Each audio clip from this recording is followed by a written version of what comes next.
Buat kamu yang mau belajar jadi MC, langsung aja join di komunitas MC Sejuta Acara. Selamat malam semua, semoga tentunya semuanya dalam keadaan sehat walafiat.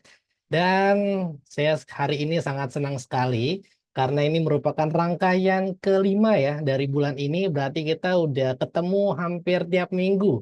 Udah 5 kali ketemu nih untuk teman-teman dari komunitas MC Sejuta Acara ataupun yang di luar itu dan ikut juga program mingguannya, berarti saya udah sering banget ketemu sama teman-teman ya. Pada malam hari ini berarti ini pertemuan kita di bulan ini yang terakhir. Tapi nanti kita ada pertemuan lagi di bulan selanjutnya. Dan seperti yang tadi telah dijelaskan oleh Pak Alfa bahwa hari ini kita akan bahas tentang step by step membangun personal branding. Dan juga nanti seperti yang saya sampaikan di grup, di akhir sesi nanti saya akan sharing sama teman-teman untuk mendapatkan e-book yang baru saja saya selesaikan.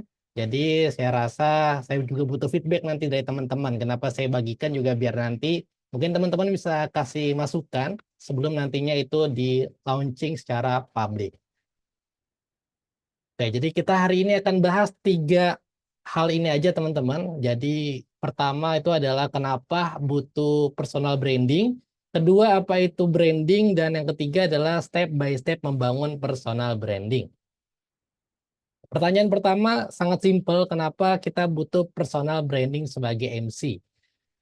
Nah, kalau kita melihat sosok-sosok ini, yang mana ini adalah sosok MC-MC yang sangat terkenal di Indonesia, menurut teman-teman, apa sih yang membedakan mereka satu sama yang lainnya?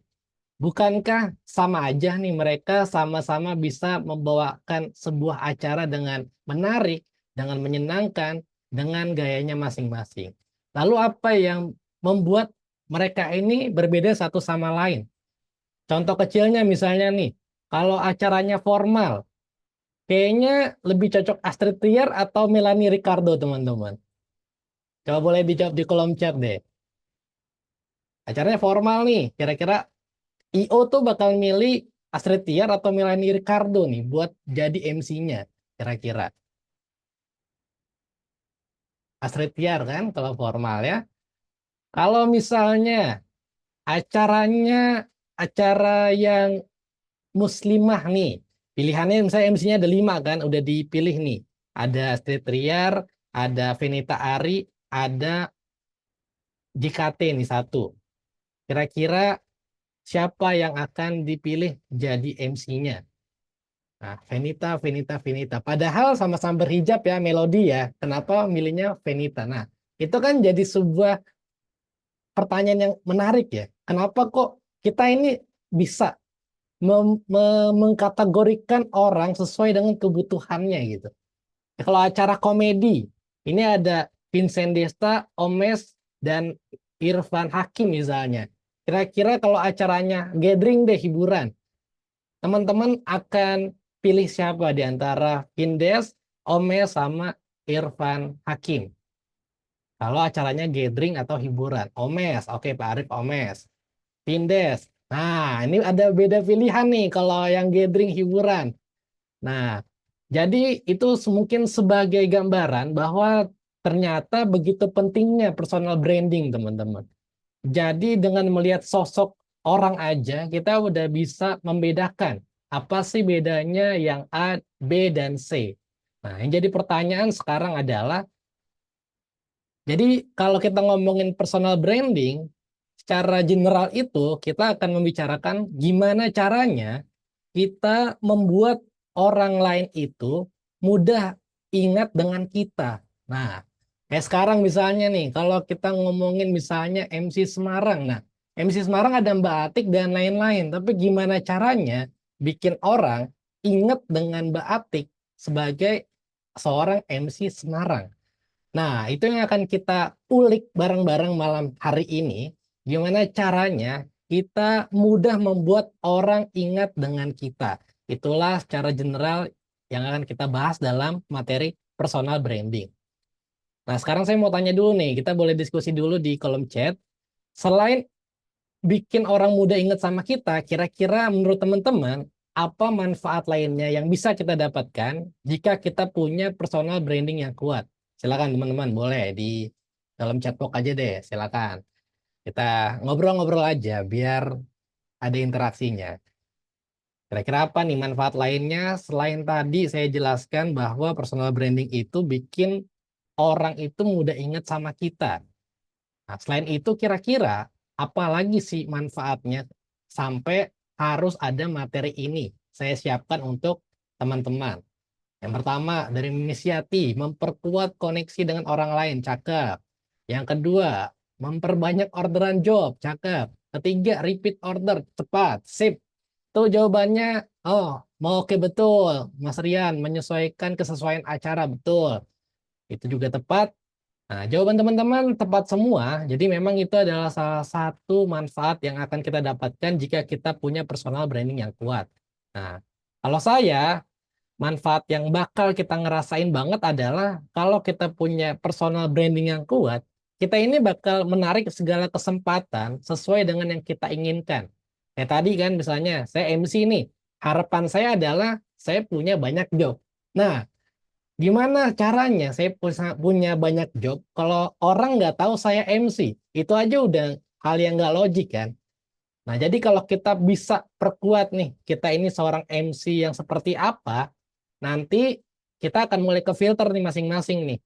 Jadi nanti akan mulai narik segala sesuatu, kesempatan yang memang itu sesuai yang kita harapkan. Khususnya sebagai MC, karena hari ini kita ngomonginnya adalah MC.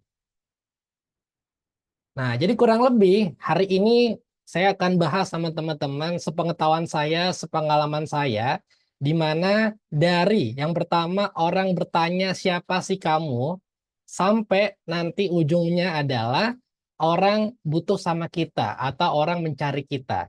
Jadi kan kalau kita nggak punya personal branding kan, ih Mas Arief siapa emang? Kan orang belum tahu nih. Nah, sampai kita akan bikin tahapannya, sampai kita buat orang jadi tahu, oh kalau butuh MC dangdut, Mas Arief kayaknya cocok deh. Nah, sampai kita bikin tahapan kayak gitu ya. Jadi dari orang nggak tahu siapa, sampai orang tahu nih, ketika butuh, nyarinya siapa. Itu kurang lebih tahapan yang akan kita bahas pada malam hari ini.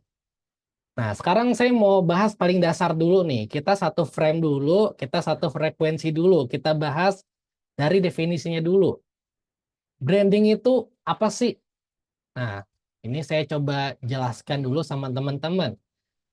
Sebenarnya banyak pengertian branding, cuma yang saya yakini, pahami, kayaknya definisi ini adalah definisi yang paling cocok.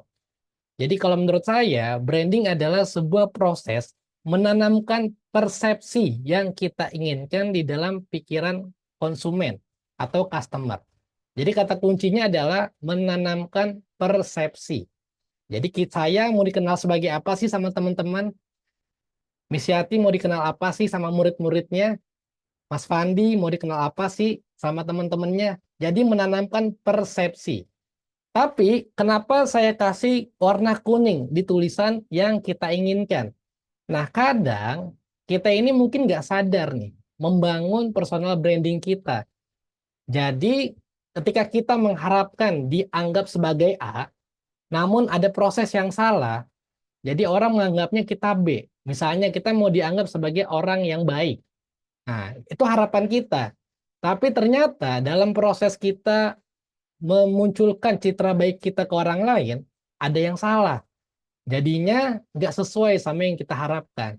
Nah, makanya tujuan personal branding, kalau kita paham caranya gimana, kita bisa bikin di mana orang itu mengingat kita sesuai dengan yang kita harapkan. Nah, untuk bisa memahami lebih dalam, sekarang kita main quiz. Jadi, kita akan main quiz dari brand-brand yang terkenal. Saya mau kasih lihat betapa hebatnya brand itu membangun branding sampai kita aja sampai detik ini tahu itu brand apa tanpa saya munculkan gambarnya, bahkan hanya dengan satu clue aja. Oke, sekarang siap-siap di kolom chat, kita main quiz dulu ya. Kita sambil belajar dari brand. Clue-nya adalah, aku adalah permen yang bikin wangi. Kira-kira menurut teman-teman ini brand apa? Nah, cakep. Ya kan?